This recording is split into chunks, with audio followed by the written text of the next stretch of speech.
Hello guys, स्वागत है आपका हमारे यूट्यूब चैनल स्टडी हाउस में।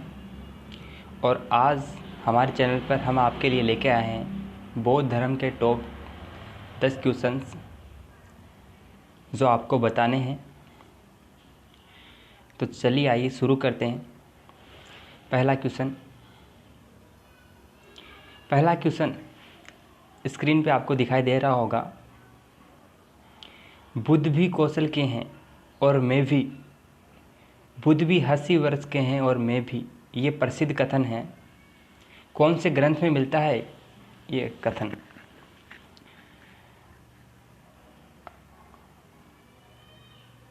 यहाँ पर गलती हो गई, बुद्धि लिख गया, टाइपिंग मिस्टेक हो गई।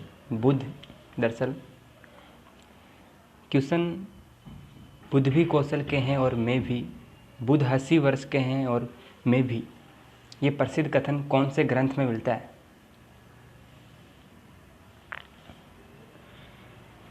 तो इस क्वेश्चन का सही आंसर मैं आपको बताना चाहूँगा, मध्यम निकाय। आप नोट कर लो ये क्वेश्चन। मध्यम निकाय में ये कथन मिलता है कि बुद्ध भी कौशल के हैं और मैं भी।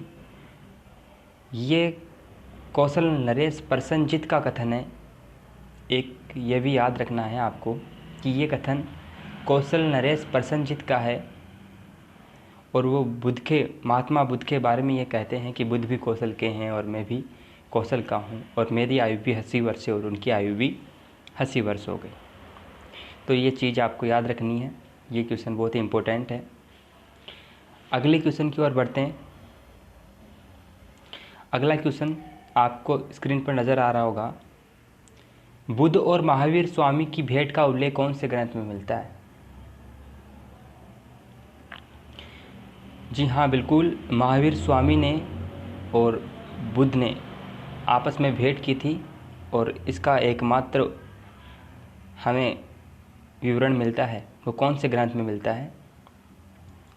तो इसका सही आंसर होगा मध्यम निकाय। मध्यम निकाय में हमें बुद्ध और महावीर स्वामी के भेंट का उल्लेख मिलता है। आप ये इम्पोर्टेंट क्वेश्चन है सारे, आप उनको नोट कर सकते हो। हम बढ़ते हैं अगले क्वेश्चन की ओर। यह भी बहुत बार एग्ज़ाम में पूछा गया है, चाहे से यूजीसी नेट का एग्ज़ाम हो, यूपीएससी का एग्ज़ाम हो। क्वेश्चन है, बुद्ध ने सर्वाधिक वर्षावास कहाँ पर बिताया? सबसे ज़्यादा महात्मा बुद्ध ने वर्षावास कहाँ पर बिताए थे? तो इसका सही आंसर होगा श्रावस्ती। श्रावस्ती के लगभग 21 वर्षावास महात्मा बुद्ध ने श्रावस्ती में बिताए। और ये क्वेश्चन बहुत ही इम्पोर्टेंट क्वेश्चन है और बार बार पूछा जाता है, तो आप इसको नोट कर लो। बढ़ते हैं हम अगले क्वेश्चन की ओर। बौद्ध धर्म में चीवर से क्या तात्पर्य है? मैंने क्वेश्चन का लेवल थोड़ा हार्ड रखा है क्योंकि ऐसे ही क्वेश्चन आज के युग में मतलब अभी जो टाइम चल रहा है ऐसे ही क्वेश्चन पूछता है एग्जामिनर। ठीक है, क्वेश्चन का टाइप मैंने थोड़ा हार्ड रखा है। तो बौद्ध धर्म में चीवर से क्या तात्पर्य है? तो इसका सही आंसर होगा भिक्षुओं के जो कपड़े थे, वस्त्र थे, उनको चीवर कहा जाता था और एक वर्ष में एक भिक्षु को 3 ही वस्त्र रखने की आज्ञा दी जाती थी। तो ये इम्पोर्टेंट क्वेश्चन है, आप इसको याद रखना कि चीवर कहा जाता था। बढ़ते हैं हम अगले क्वेश्चन की ओर। बौद्ध धर्म में प्रवर्ज्या या प्रवर्ज्या संस्कार संबंधित है। ये भी बहुत ही इम्पोर्टेंट फैक्ट है कि प्रवर्ज्या संस्कार। तो इसका सही आंसर होगा कि प्रवर्ज्या जो संस्कार था, कोई भी व्यक्ति है गृहस्थ जीवन त्याग कर यदि बौद्ध धर्म में किसी आचार्य के अधीन होकर अपना जीवन बौद्ध धर्म को समर्पित करना चाहता है, तो एक संस्कार था जो प्रवर्ज्या संस्कार कहलाता था। ये सेम उपनयन संस्कार की बात ही है। कभी कभी ये क्वेश्चन भी पूछ लिया जाता है कि बौद्ध धर्म का कौन सा संस्कार ब्राह्मण धर्म के उपनयन संस्कार की बात की है तो इसका सही आंसर प्रवर्ज्या होगा, तो आप ये याद रखना। बढ़ते हैं हम अगले क्वेश्चन की ओर। बौद्ध संघ में प्रवेश करने वाली पहली महिला भिक्षुणी, ये क्वेश्चन ना जाने कितनी बार एग्जाम में पूछ लिया गया है कि बौद्ध धर्म में संघ में प्रवेश करने वाली पहली महिला भिक्षुणी कौन थी। तो शायद आपको पता होगा ये, और जिनको नहीं पता है उनको मैं बता देना चाहता हूँ। बौद्ध धर्म या बौद्ध संघ में प्रवेश करने वाली प्रथम महिला भिक्षुणी बौद्ध की विमाता, जिसे आप सौतेली माँ कहते हो, महाप्रजापति गौतमी थी। और महाप्रजापति गौतमी को किसके कहने पर संघ में प्रवेश दिया गया, तो वो प्रिय शिष्य आनंद के कहने पर। और राजगहा एक जगह है, राजगहा मगध की राजधानी, उस राजगहा में आनंद ने फोर्स किया था महात्मा बुद्ध को कि आप महिलाओं को भी जगह दे संघ में। तब महात्मा बुद्ध ने आनंद से एक बात कही थी, तथापि तुम्हारे कहने पर मैं संघ में महिलाओं को जगह तो दे रहा हूँ, पर जहाँ बौद्ध धर्म 1000 साल तक चलना था वह अब सिर्फ 500 वर्षों तक ही चलेगा। तो बुद्ध ने यह भविष्यवाणी कर दी थी कि महिलाओं को जगह देने पर बौद्ध संघ 500 वर्षों के भीतर ही पतन की ओर उन्मुख होगा। और आगे चलकर बौद्ध की ये भविष्यवाणी सत्य भी प्रतीत होती है। तो आप ये याद रखना कि बौद्ध संघ में प्रवेश करने वाली प्रथम महिला भिक्षुणी महाप्रजापति गौतमी थी। तो बढ़ते हैं अगले क्वेश्चन की ओर।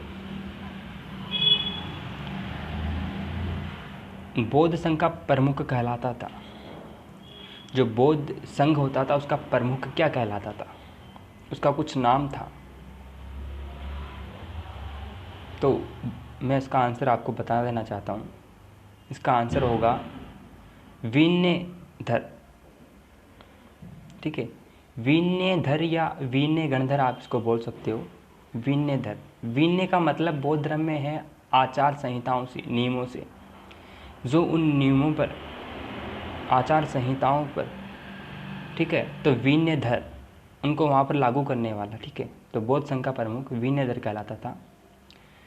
थोड़ा आवाज़ में डिस्टर्बेंस आ रही होगी मेरी, क्योंकि मैंने अभी तक माइक नहीं लिया है, और पास में ही मतलब जस्ट मेरे घर के सामने ही एक मतलब यातायात जाने के लिए मार्ग बना हुआ है, मतलब एक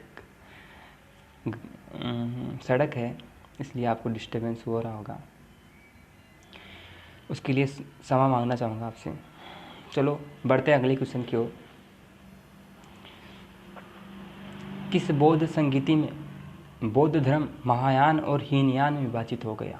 बहुत इंपॉर्टेंट क्वेश्चन है और बहुत बार पूछा गया है कि किस बौद्ध संगीति में बौद्ध धर्म महायान और हीनयान धर्म में विभाजित हो गया। जिसको पता है अच्छा है, और जिसको नहीं पता मैं बता देना चाहूँगा कि बौद्ध धर्म चतुर्थ बौद्ध संगीति जो कनिष्क के काल में हुई थी, कनिष्क के समय हुई थी, उस समय बौद्ध धर्म 2 भागों में विभाजित हो गया, हीनयान और महायान।